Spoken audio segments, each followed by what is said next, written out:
1. So to set this up, I work for a national retailer.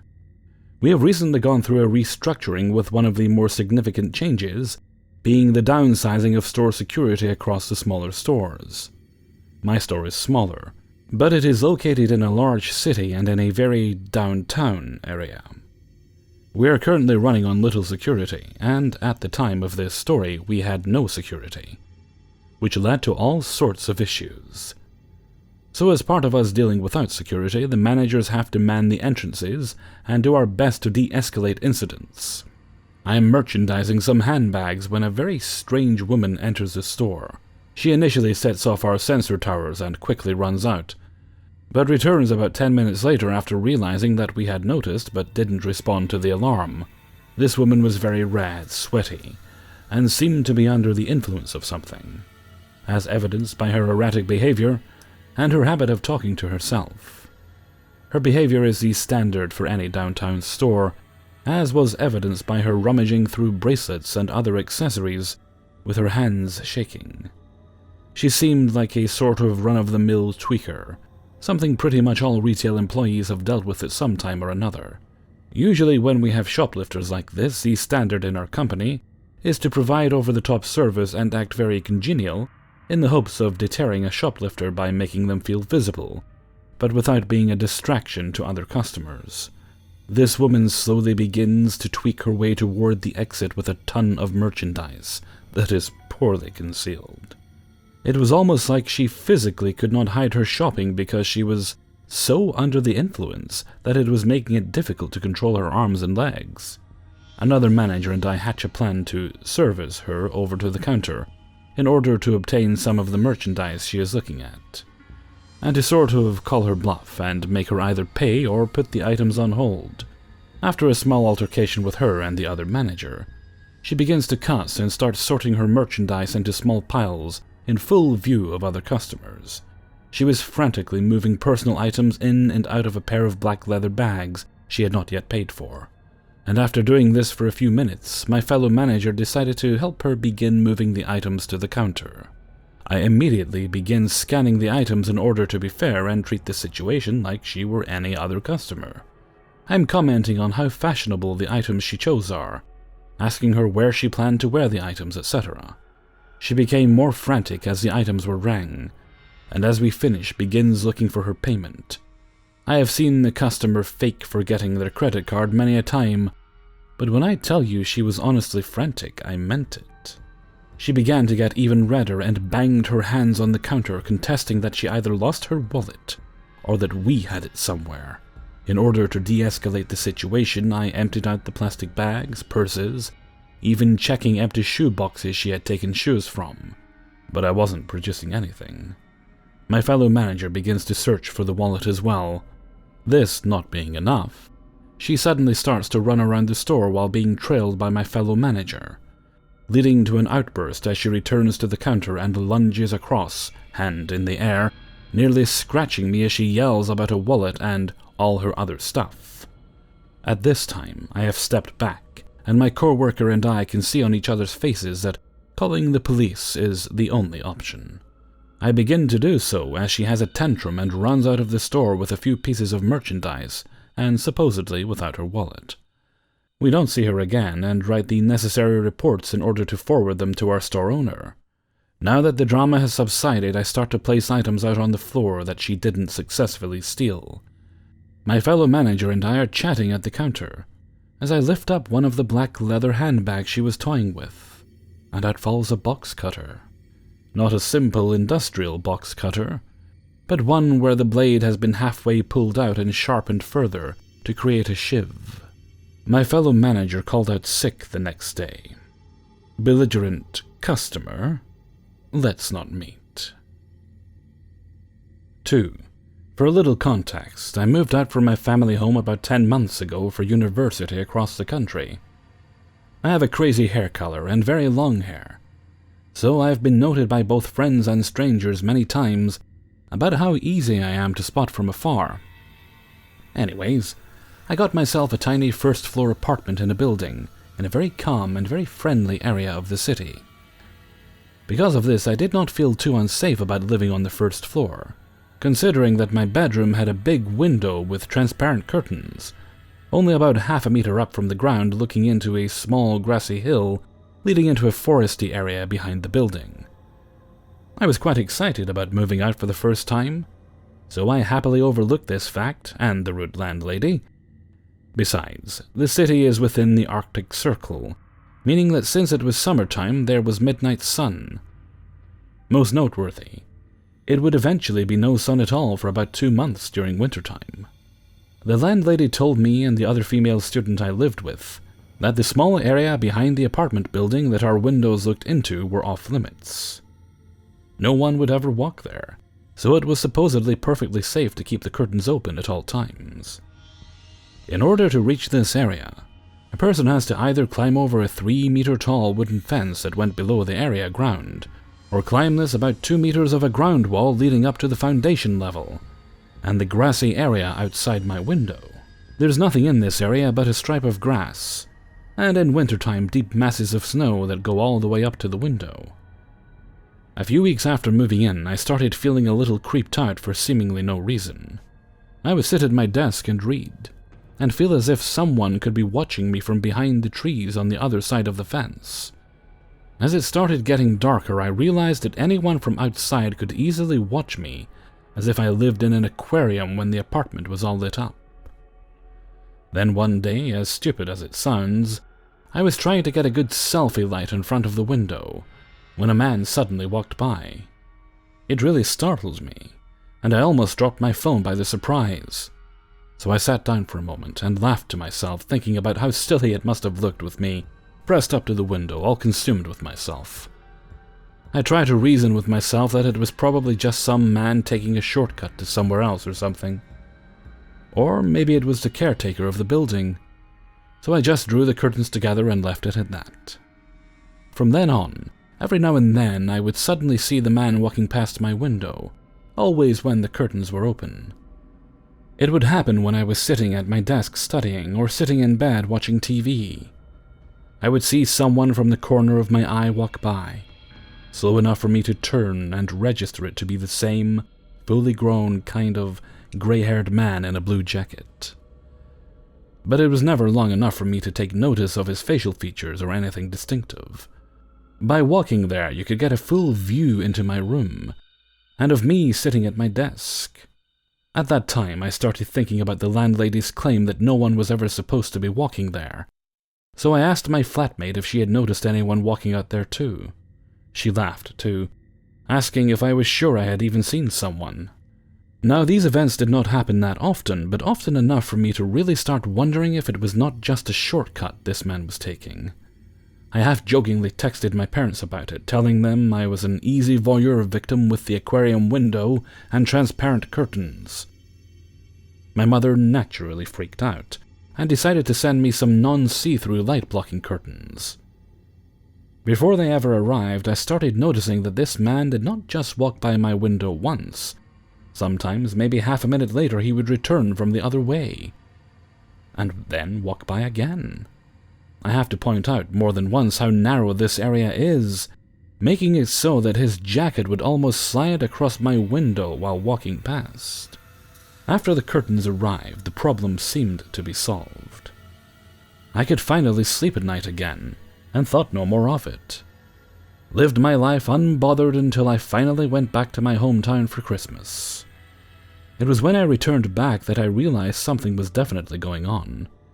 I had begun dating a guy and brought him home to watch movies and stuff, during which the curtains were open, and it was pitch black outside.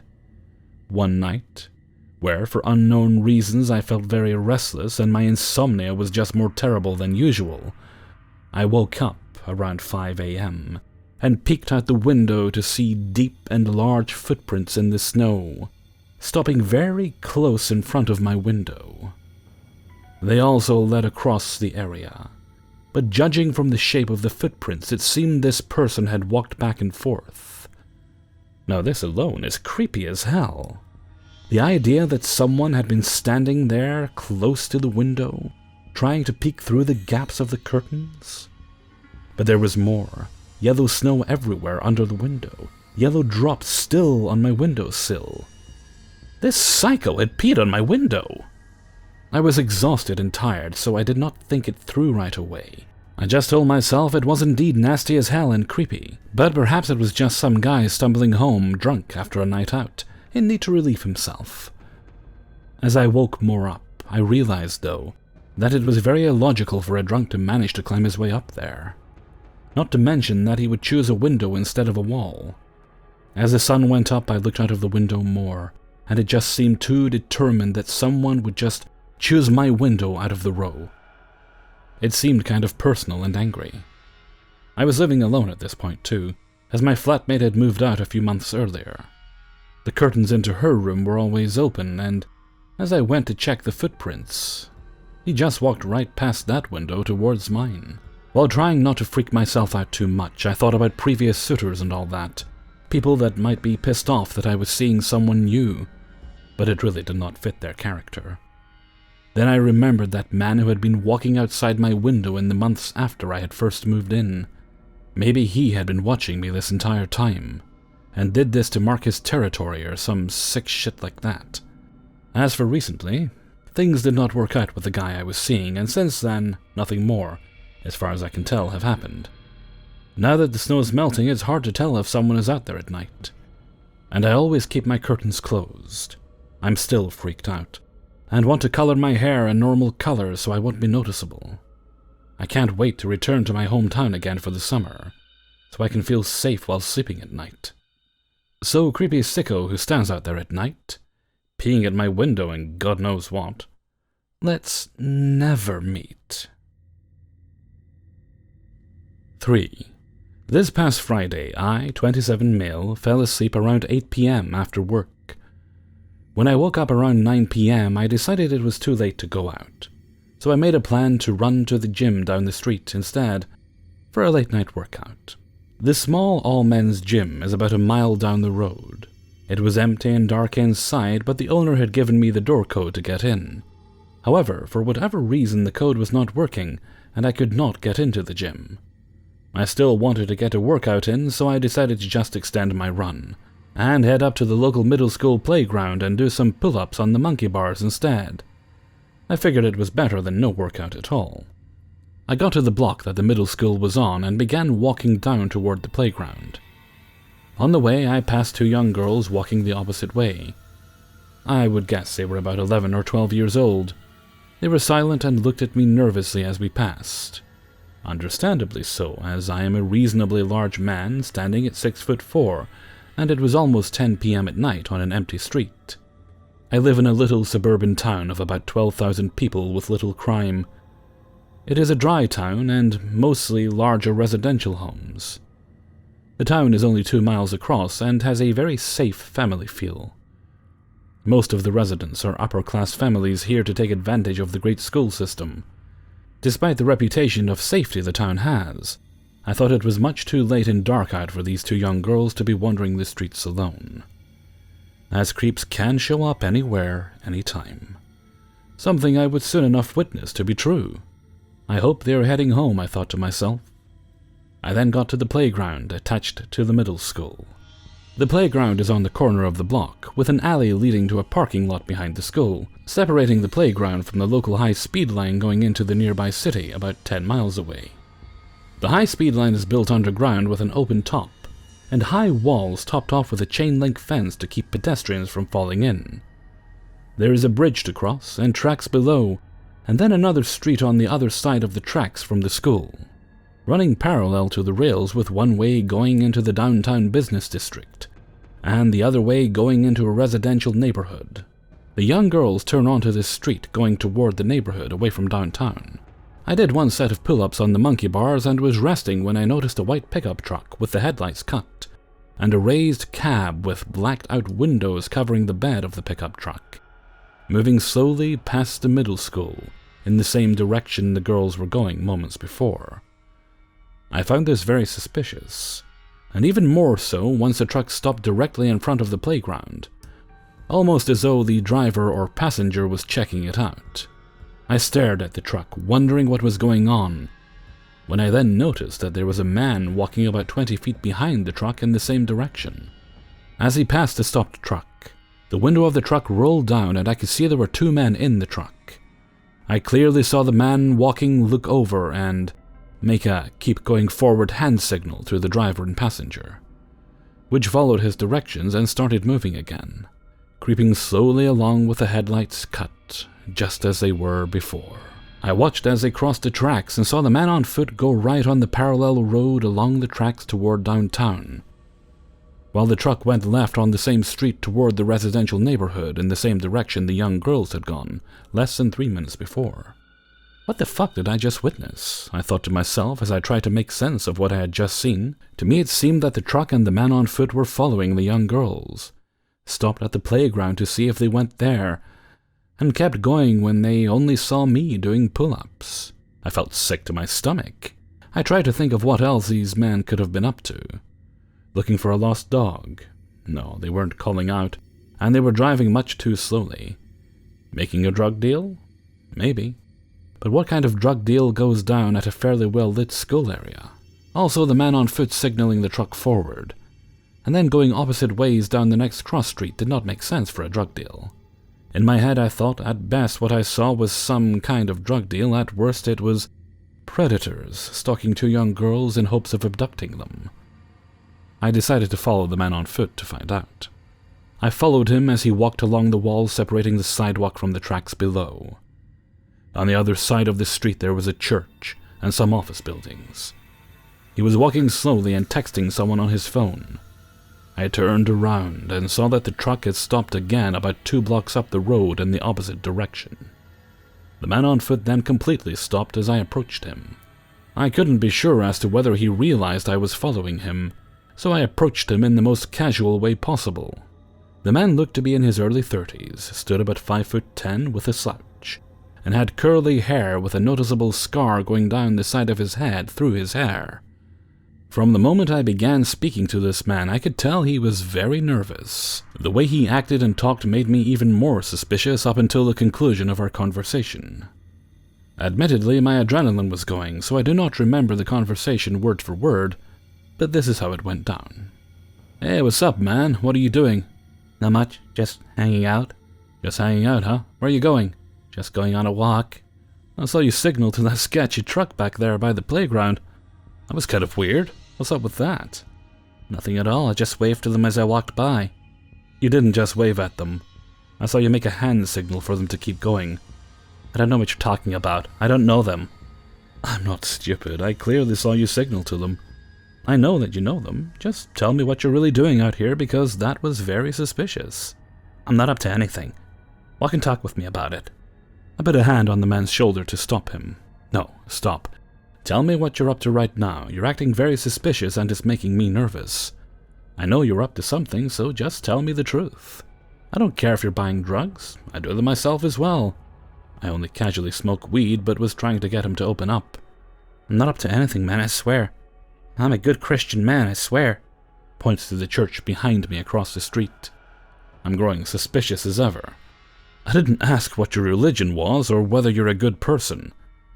I asked you what the fuck you and that sketchy truck are up to. Now do you want to tell me, or should I call the police and have them come ask you?" "You can call the police. I'm not up to anything. Leave me alone, please, man. I'm scared." The man then turned to start walking away again, faster this time.